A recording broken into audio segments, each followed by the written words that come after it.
Welcome to the bird media. నేను మీ పవన్ కృష్ణమూర్తి. తిరుమల లడ్డు వ్యవహారంలో SIT వాళ్ళు 600 పేజీల ఛార్జ్ షీట్ అనేది దాఖలు చేశారు. అందులో కూడా స్పష్టంగా వాళ్ళు ఇచ్చినటువంటి ఆ కాన్ఫిడెన్షియల్ రిపోర్ట్ ఇంకా పూర్తిగా బయటికి రాలేదు. ఏసీబీ నెల్లూరు కోర్టులో దాన్ని సబ్మిట్ చేయడం జరిగింది. దీనికి వైఎస్ఆర్సీపీ శ్రేణులు కావచ్చు, మిగతా వాళ్ళు కావచ్చు, చాలామంది అసలు దీంతో సంబంధం లేనటువంటి వాళ్ళు కూడా ఇంకేముంది, క్లీన్ చిట్ ఇచ్చేశారు. క్లీన్ చిట్ ఇచ్చేసింది సుప్రీంకోర్టు కూడా. క్లీన్ చిట్ అసలు కల్తీయే జరగలేదుట. నెయ్యిలో కల్తీ జరగలేదు, ఇది వాళ్ళు చెప్పేటువంటిది. అంటే వీళ్ళకి దేవుడు పాపం వీళ్ళని పుట్టించేటప్పుడే ఈ దీని మధ్యలో ఒకటి ఉంటుంది చూసారా, బుర్రలో గుంజంటాం, మెదడు, అది పెట్టలేదేమో. లేదు, ఆ మెదడు కాస్త ఏమన్నా కిందకి అలా జారిపోయి మోకాల్లోకి అరికాల్లోకి వెళ్ళిపోయి అరికాల నుంచి కిందకి ఏమైనా వెళ్ళిపోయిందేమో తెలియట్లేదు. క్లీన్ చిట్ ఇచ్చేశారు అంటే ఇందులో ఎవరిది లేదు అని చెప్పి ఇచ్చేశారని ఓ ప్రచారం. అంటే చేసినటువంటి తప్పుని కప్పిపుచ్చుకోవడానికి, దాని నుంచి ప్రజల మద్దతు పొందడానికి, మళ్ళీ ప్రజల్ని వెర్రవెధవలను చేయడానికి చేస్తున్నటువంటి ఒక ప్రచారం. గతంలో చూసాం కదా ఒక మాట, సామెత ఎప్పుడు చెప్పుకునేవాళ్ళం, నిజం గడప దాటేలోపు అబద్ధం ఊరంతా కూడా ప్రయాణించి వచ్చేస్తుందని. అలాగే ఇక్కడ కూడా జరుగుతుంది. చాలా స్పష్టంగా విస్పష్టంగా సిబిఐ వాళ్ళు పెట్టినటువంటి ఈ ఛార్జ్ షీట్ సారాంశం అనేది మనం చెప్పడం జరిగింది గతంలోనే. దీనికి సంబంధించి 600 పేజీల ఛార్జ్ షీట్లో వాళ్ళు ఏం మెన్షన్ చేశారు అనేటువంటి దాంట్లో కీలకంగా లోపల ఏముంది అనేది అది కేవలం కోర్టు వారి దగ్గర మాత్రమే ఉంది. అధికారుల దగ్గర కూడా ఇంకా లేదు, ప్రభుత్వం దగ్గర కూడా ఇంకా లేదు, కోర్టులో ఉంది. ప్రభుత్వ పెద్దల దగ్గరకు ఒకవేళ వెళ్ళినా బయట ఇంకా పెట్టలేదు వాళ్ళు ఎవరి దగ్గరికి కూడా. ఎందుకంటే ఏ మీడియానన్నా తీసుకోండి, చెప్పేది అందరూ ఒకటే, ఓన్లీ కాన్ఫిడెన్షియల్ రిసిప్ట్ ఏదైతే ఉందో, కాన్ఫిడెన్షియల్ రిపోర్ట్, దానికి సంబంధించినటువంటి ఎగ్జిక్యూటివ్ సమరీ. దీంట్లో చాలా స్పష్టంగా మెన్షన్ చేశారు SIT CBI AP 2026 final report 0.1.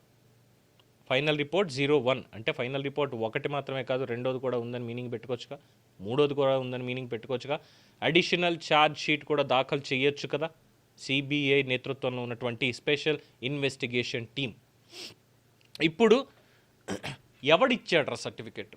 Clean chit ఇచ్చేశారు, క్లీన్ చిట్ ఇచ్చేశారు, స్వామివారి దడ్డూల్లో ఏమీ జరగలేదని మాట్లాడేటువంటి సన్నాసులు, విదేశాల్లో ఉండి పేటీఎం డాగ్స్. ఎవడిచ్చాడు సర్టిఫికెట్స్? ఎవరు ఇందులో అవినీతి పరులు కాదు అని తేల్చి చెప్పారు? కళ్ళు ఏమైనా కాకులు ఎత్తుకెళ్ళాయా? ఎందుకంటే ఇందులో మొత్తం ఇన్వెస్టిగేషన్ స్టేటస్ కంక్లూడెడ్ అని ఇచ్చారు.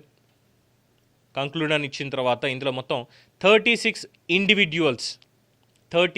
ఇండివిడ్యువల్స్ ఇందులో అక్యూజ్డ్, ఛార్జ్డ్ అని చెప్పి చేర్చడం జరిగింది. దాంట్లో ఎవరెవరు ఉన్నారు? Internal TTD general managers, procurement and marketing వాళ్ళు ఉన్నారు. Primary directors Bholebaba organic dairy A1 and A2 కింద ఉన్నారు. External quality testing experts and dairy auditors వీళ్ళందరూ ఉన్నారు. చిన్నప్పన్ ఉన్నాడు. దీని తర్వాత వచ్చేటువంటి ఛార్జ్ షీట్లో సుబ్బారెడ్డి వస్తాడు, భూమన కరుణాకర్ రెడ్డి వస్తాడు, దేవాదాయ శాఖ మంత్రి ఎవరున్నారో వాళ్ళు వస్తారు, టీటీడీకి సంబంధించినటువంటి వాళ్ళు వస్తారు, ఆ పైన వీళ్ళందరినీ నడిపించినటువంటి వాడు ఎవడైతే ఉన్నాడో ఆయన వస్తాడు, అందరూ వస్తారు. దీంట్లో వీళ్ళెవరు రాకుండా కేసు అయితే ముగిసిపోదు కదా. సో దీనికి ఇప్పుడు క్లీన్ చిట్ ఇచ్చేశారు అని చెప్పి ఈ ఇన్ఫ్లుయెన్సింగ్ మెంటాలిటీ ఉన్నారు చూసారా, మెంటల్ గళ్ళు, వీళ్లతోటి ఒక రకమైనటువంటి పైత్యాన్ని ప్రజల్లోకి పంపించేటువంటి ప్రయత్నం చేస్తున్నారు.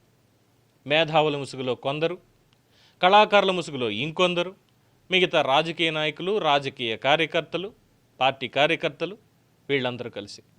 అసలు ఇంకా మాట్లాడితే కొంతమంది జగన్మోహన్ రెడ్డి గారు అంటే అభిమానం ఉన్నటువంటి ఇతర మతస్థులు, వాళ్ళకి ఈ లడ్డూతో సంబంధం ఏంటో తెలియదు, హిందువుల మనోభావాలు దెబ్బతీస్తారంటూ వాళ్ళు మాట్లాడడం ఏమనాలి?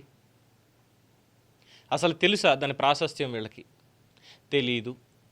తెలియకుండా వచ్చేసి ఇంకా ఇందులో ఏముంది, ఏం జరగలేదు, ఇదిగో జగన్మోహన్ రెడ్డి బద్నాం చేయడానికి ఇది వచ్చేసారు. సిబిఐ వాళ్ళు అంటే నిశాని అని అంటాం కదా, చదువు రాని వాళ్ళు అని చెప్పి, అది కూడా కాస్త ఆలోచించాలి. వై? బికాస్ ఏముంది అనేటువంటిది, రిపోర్ట్లో ఏముంది అనేటువంటిది కూడా అవసరం లేదు. ఇదిగో తోక అంటే అదిగో పులి, ఇంతే ఉంది. ఇదిగో తోక అదిగో పులి, వెంటనే ఫైనల్ అని పెట్టేశారు. ఇంకేముంది ఇచ్చేసారు. ఇందులో వైఎస్ఆర్సీపీ నేతల పేర్లే లేవు. సుబ్బారెడ్డి లేదు, భూమన కరుణాకర్ రెడ్డి లేదు, ఇంకెవరి పేర్లే లేవు, చెవిరెడ్డిది లేదు, ఇంకెవరిది లేదు కాబట్టి మేమేం తప్పు చేయలేదు. అసలు కల్తీయే జరగలేదు. ముందు అసలు చెప్పింది చాలా క్లియర్గా, సింథటిక్ ఘీ, 0% మిల్క్ ఫ్యాట్, అసలు లాక్టిక్ యాసిడ్ అనేటువంటి ట్రేసే లేదు అని చెప్పి స్పష్టంగా చెప్పారు. అసలు ఆ డైరీయే లేదు వాళ్ళకి, డైరీ ఫామ్ అనేదే లేదు, ఆవులే లేవు. కొన్ని గ్రామాల నుంచి ఏమైనా సేకరిస్తున్నారు పాలు అనడానికి, కనీసం 1 లీటర్ పాలు సేకరించలేదు 21-24 మధ్యకాలంలో.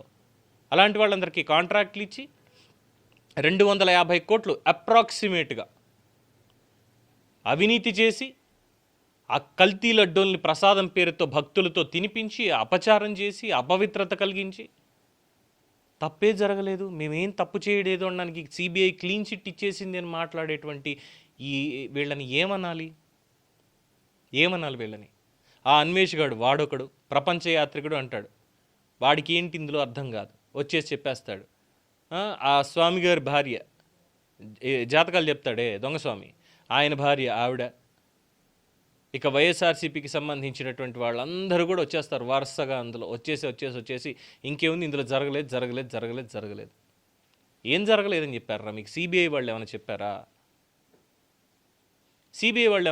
వచ్చి? లేదంటే ఏమైనా సుప్రీంకోర్టు చెప్పింది? సుప్రీంకోర్టులో క్లీన్ చిట్ ఇచ్చేసిందిరా. ఏమిచ్చింది నాకు అర్థం కాదు క్లీన్ చిట్. అసలు సుప్రీంకోర్టులో వీళ్ళు ఎక్కడ పెట్టారు? వీళ్ళు ఇచ్చినటువంటిది ఈ ఫైనల్ రిపోర్టు ఏసీబీ కోర్టు నెల్లూరుకి సబ్మిట్ చేశారు స్టార్టింగ్లో. తర్వాత 600 పేజీల దాన్ని సుప్రీంకోర్టు ఇంకా పరిగణలోకి తీసుకుందో లేదో కూడా తెలియనటువంటి అంశం అది, పూర్తిగా తెలియదు. అయినా సరే మేమేదో మాట్లాడేసేయాలి, మేమేదో ఇంకా మా మీద ఏదో తప్పు లేదు, అసలు మేమేం తప్పు చేయలేదు అన్నట్టుగా ప్రచారం చేసేయాలి, పబ్లిక్లోకి తీసుకెళ్ళి దీన్ని ఎలాగైనా ప్రాపగండా చేసేయాలి. చంద్రబాబే చేశాడు, పవన్ కళ్యాణే చేశాడు, మొత్తం అంతా వాళ్ళిద్దరే మాట్లాడారు, కొవ్వు కలిపేశారు, కొవ్వుతో చేశారని మాట్లాడారు. ట్రేసెస్ దాంట్లో ఉన్నాయని ఎన్నిసార్లు మొత్తుకున్నప్పటికీ కూడా అబ్బే లేదు, మా అబద్ధ ప్రచారం మాదే. ఎలా ఉందంటే బాబాయ్ హత్య కేసులో గొడ్డలు దొరకలేదు కాబట్టి క్లీన్ చిట్టు, ఆల్రెడీ నరికేసిన వాళ్ళు ఉన్నారు కాబట్టి నరికించిన వాళ్ళు ఎవరో చెప్పక్కర్లేదు అనే దానికి క్లీన్ చిట్టు, సిబిఐ వాళ్ళు వచ్చి పోలీసులు చెప్తే వెళ్ళిపోయారు కాబట్టి అవినాష్ రెడ్డి క్లీన్ చిట్టు. వీళ్ళు చెప్పుకుంటూ పోతే బోల్డ్ కేసులు ఉన్నాయి, బోల్డ్ కేసులు. జత్వానీ కేసులో కూడా క్లీన్ చిట్ వచ్చేస్తుంది రేపో ఎల్లుండో, కిడ్నాప్ చేయించిన దానికి. రఘురామకృష్ణరాజు గారి కస్టోడియల్ టార్చర్లో కూడా క్లీన్ చిట్ వచ్చేస్తుంది, ఎందుకంటే ఆయనకి దెబ్బలు తగ్గిపోయాయి, ఒంటి మీద ట్రేసెస్ లేవు కాబట్టి. ఇలా ఉంటుంది వీళ్ళ వ్యవహారం, అన్నిట్లోనూ క్లీన్ చిట్. దేనికి ఇస్తున్నారు, ఎవరు ఇస్తున్నారు కూడా తెలియదు. వీళ్ళే క్లీన్ చిట్ ఇచ్చేసుకోవడం, ఏదో భాస్కర్ అవార్డులని వాళ్ళు ఇచ్చుకున్నట్టుగా వీళ్ళే క్లీన్ చిట్ ఇచ్చుకోవడం, ప్రజల్లోకి తప్పుడు ప్రచారాన్ని తీసుకెళ్ళడం. And it is very clear and loud. CBI వాళ్ళు క్లీన్ చిట్ ఎవరికి ఇవ్వలేదు, సుప్రీంకోర్టు క్లీన్ చిట్ ఎవరికి ఇవ్వలేదు. First phase of report, final report దాఖలు చేశారు, ఛార్జ్ షీట్ని 600 పేజీలు. దాంట్లో ఇన్వెస్టిగేషన్ ఎక్కడ స్టార్ట్ చేశాము, ఎలా స్టార్ట్ చేశాము, ఏంటి, ఇందులో ఎవరెవరు ఉన్నారు అనే దాంట్లో ప్రాథమికంగా అధికారులు ఎవరైతే ఉన్నారో డైరీలు వీళ్ళని మాత్రం పెట్టారు, నిర్ణయాధికారం ఉన్నటువంటి వాళ్ళని ఇంకా మెన్షన్ చేయలేదు. దానికి అడిషనల్ ఛార్జ్ షీట్ ఖచ్చితంగా దాఖలు చేయడం జరుగుతుంది.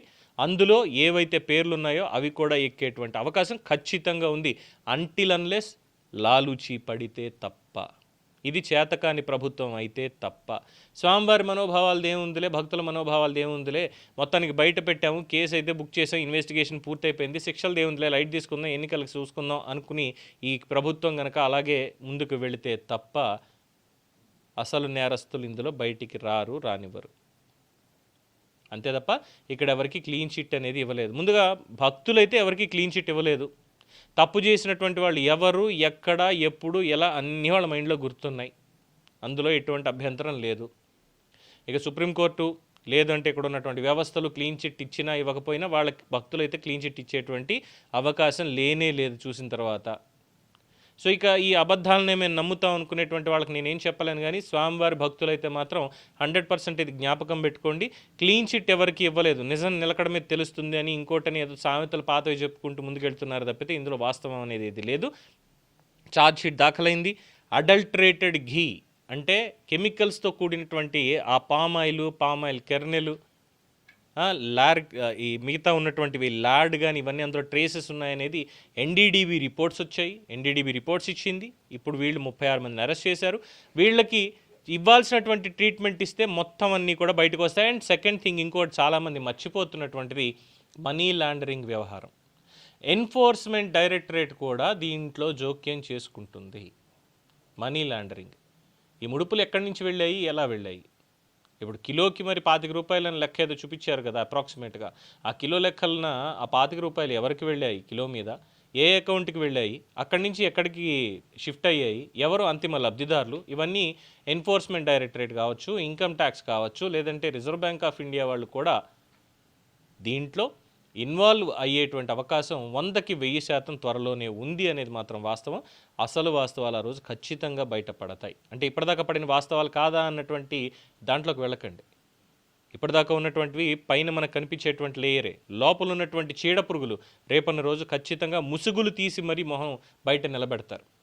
ఆ రోజు దాకా వేచి చూడండి. అబద్ధ ప్రచారాన్ని మాత్రం నమ్మద్దు దయచేసి. దీని మీద మీ అభిప్రాయాన్ని కామెంట్స్ రూపంలో తెలియచేయండి. చూస్తూనే ఉండండి ది బర్డ్ మీడియా.